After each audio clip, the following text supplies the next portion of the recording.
Halo, selamat malam. Hai, selamat malam. Apa kabar? Hai, Bikil. Selamat malam. Apa kabar? Moga-moga malam ini banyak yang nonton ya. Jadi Q&A seputar GERD dan NCT-nya bisa lebih maksimal dan bermanfaat. Halo Mbak.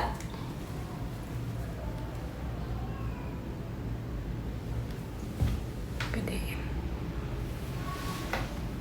Wow, muka Akil zoom sekali. Sekarang Mbak.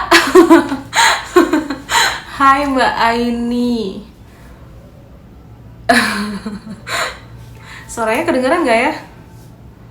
Wow, halo Mas Hairul Amiruddin. Halo juga. Thank you teman-teman yang udah join. Malam ini gue akan live Instagram. Temanya adalah tentang seputar pertanyaan yang berkaitan dengan GERD maupun NCT. Jadi kalau misalnya teman-teman punya pertanyaan, silahkan ditanyakan. Tapi pertanyaannya maksudnya jangan pertanyaan yang berulang-ulang ya gitu. Kayak misalnya apa kepanjangan dari GERD itu kayaknya aduh cemen banget gitu. Gue berharap sih supaya teman-teman bisa lebih benar-benar memanfaatkan waktu yang lebih kurang 1 jam ini gitu untuk menanyakan seputar pertanyaan tentang GERD maupun NCT gitu.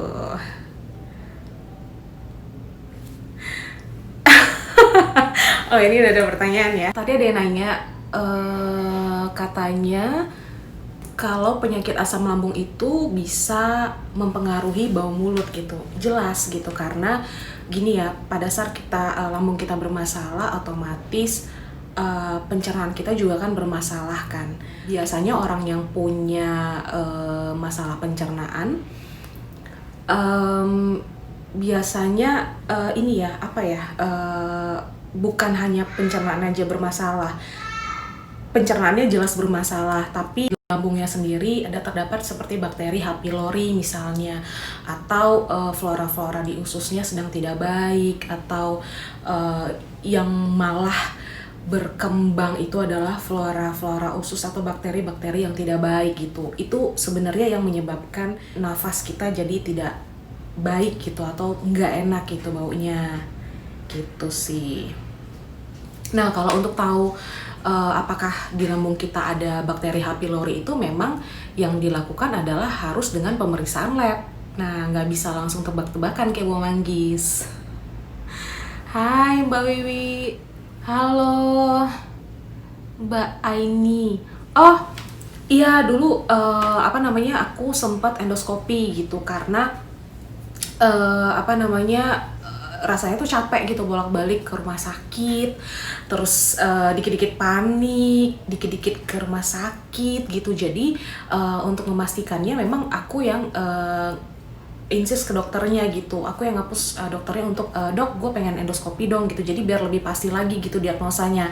Walaupun sebenarnya hasil endoskopinya itu baik banget gitu, lambungnya cuma ada iritasi aja gitu, nggak sampai luka gitu.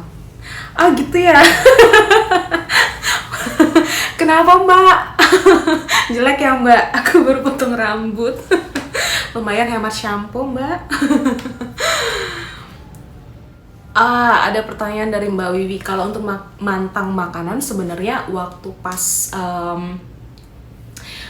bener-bener lagi menderita GERD dan NCT itu mantang makanannya itu sekitar hampir 2 tahun gitu. Tapi sampai sekarang walaupun ibaratnya udah sembuh total, aku tetap bener-bener kayak mau tetap maintain badan gitu dengan makanan-makanan yang baik. Karena apa? Karena ketika kita sembuh biasanya kita akan bablas banget gitu. Jadi supaya lebih balance, supaya hari ini misalnya makannya banyak makan sampah, jadi besoknya pasti aku akan tetap maintain dengan makanan yang baik. Karena ketika aku kena GERD, kebiasaan untuk makan sehat itu jadi kayak suatu yang apa gitu, kayak ketagihan aja gitu. Cobain deh, jadi harus bener-bener makannya harus bener dipantangin gitu. Oh, waktu itu sempet pernah panik nggak sih kalau mau mandi? Waktu itu sebenarnya nggak panik waktu mau mandi, cuma memang entah kenapa setiap kali mau mandi itu pasti jantungnya deg-degan gitu. Dan itu sebenarnya normal gitu, karena pada saat itu memang ya gimana ya, lagi posisinya kita lagi asam lambung, otomatis hati pun menjadi galau. Kemudian ketika hati galau jantung pun langsung deg-degan gitu ya. Itu yang disebut dengan anxiety gitu. Dan sebenarnya itu wajar untuk orang yang masih punya permasalahan sama lambungnya gitu. Iya, sama-sama Mbak Wiwi. Makasih loh udah nonton live aku. Oh, tapi oh, oke. Jadi pas sebelum mandi tuh kan berasa kayak deg-degan gitu. Tapi pas sudah mandi ternyata makin deg-degan, Mbak. Sampai mikirnya tuh, aduh, gue mati nih gitu. Gue bisa-bisa terkapar nih di kamar mandi gitu. Tapi pada kenyataannya ya gue sudah melewati 6.743 kali mandi gitu, dan gue fine-fine aja, Mbak gitu. Jadi memang harus dilawan ya gitu. Hai, Afif. Halo, apa kabar?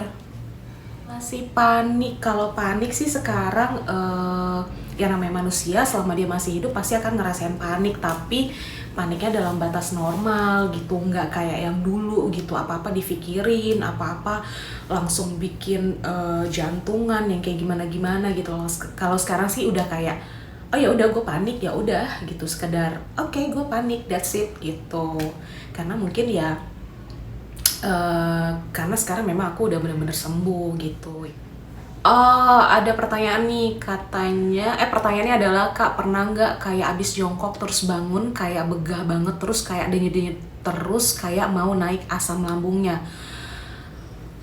Kayaknya belum pernah ya waktu itu ya, tapi mungkin biasanya tuh kalau kondisi yang normal itu yang sering dihadapi orang-orang yang punya asam lambung atau GERD atau orang yang normal, biasanya kalau dari posisi jongkok mau berdiri itu biasanya suka kelingan gitu, karena ya wajar gitu kan, ibaratnya lagi posisi jongkok mungkin kondisi tekanan darahnya lagi rendah, tahu-tahu tiba-tiba berdiri ya biasanya bikin kita kayak deg-degan gitu. Itu normal sih, wajar gitu. Tapi pas aku kena GERD sih aku nggak pernah ngerasain itu sih gitu. Halo Mbak Peti Puspitasari, makasih udah join. Hai Mas Budiman, thank you udah join. Aku sering bilang sih kalau untuk sebenarnya kalau untuk GERD dan anxiety ini memang GERD ini suatu kondisi yang memang the whole package banget gitu, yang benar-benar kita harus memperbaiki segala sesuatunya itu secara menyeluruh gitu, nggak hanya bisa dengan pola 3P aja gitu, tapi memang benar-benar kita harus meluangkan waktu gitu ya. Di saat kita sakit, cobalah ambil waktu untuk mencari tahu kira-kira apa sih sebenarnya yang bikin gue sakit gitu, seperti apa pola makan gue, pola pikir gue, atau pola pikir kita seperti apa gitu. Tapi gue nggak mau ngebahas di sini ya, nanti gue akan bahas di YouTube ya, tapi setelah live ini, nggak tahu kapan. Tapi mudah-mudahan secepatnya ya. Maaf ya, aku lagi sibuk gitu. Ini nggak ada yang mau nanyain seputar pertanyaan tentang madu?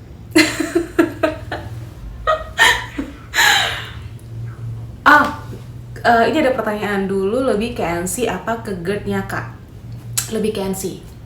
Dan kalau misalnya ditanya, kalau aku ditanya, Kak, sebaiknya yang mana yang dulu yang harus diobatin?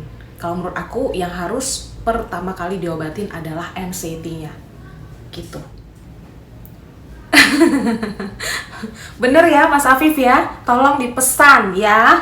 Untuk pemesanan bisa langsung DM ke Instagram aku. serius ya, maksudnya gue bukan promosiin, jadi gue akan merekomendasikan ke kalian sesuatu yang memang gue udah jajal, udah gue cobain, udah gue jabanin, yang bener-bener ada manfaatnya buat gue, baru gue akan sharing ke kalian gitu. Jadi bukan berarti tujuan gue adalah jualan. Oke, jualan mungkin adalah plusnya dari gue mempromosikan madu itu, tapi madu ini tuh bener-bener bagus banget, serius. Daripada kalian nanti ikhtiarnya pakai madu mah lah, madu inilah, madu itulah gitu, mending konsumsi si Clover Honey ini gitu. Dan gue udah sering kan sharing-sharing tentang si Clover Honey ini tuh. Sekarang kan kebenaran lagi musim hujan ya gitu ya. Gue sih berharapnya sekarang musim salju, tapi apalah daya karena tinggal di Indonesia.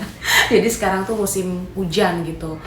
Tapi bisa dibilang kalau dibilang musim hujan banget sih enggak gitu. Nanti bisa tiba-tiba tuh harinya panas banget, tiba-tiba langsung bles hujan gitu. Nah, sekarang ini biasanya orang-orang yang masih punya permasalahan dengan pencernaan itu biasanya cepet banget ngefek ke badannya.